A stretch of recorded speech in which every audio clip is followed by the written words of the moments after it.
ई जुल्मी जमाना सितम के तनो ढाई न कबहू ए दुनिया से मोहब्बत उड़ाई।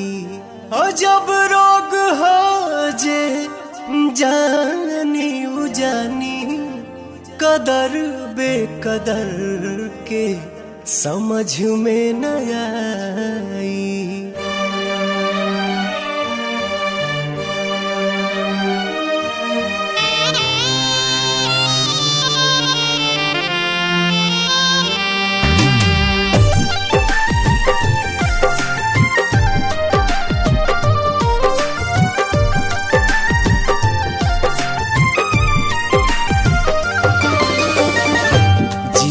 मरे के संगे खैली कसम संग ही सहे के रहे सारा सितम।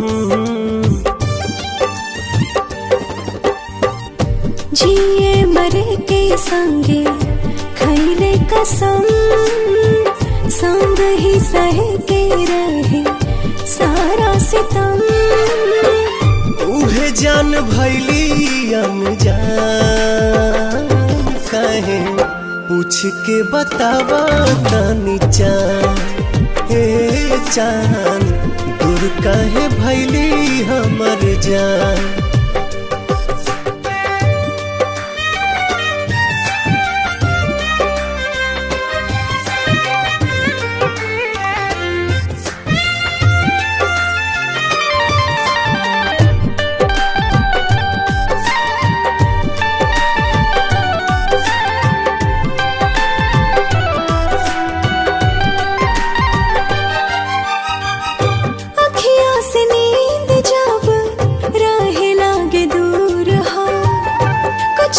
जरूर हाला नैन के कसूर हो। काहे के प्रीतिया बनौले भगवान हो। प्रेमी सतावल जाला बाटे परमान हो।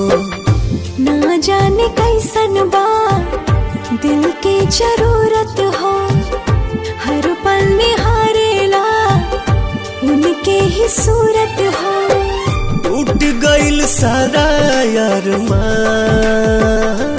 काहे पूछ के बतावा तनी चान। हे चान दूर काहे भैली हमर जान।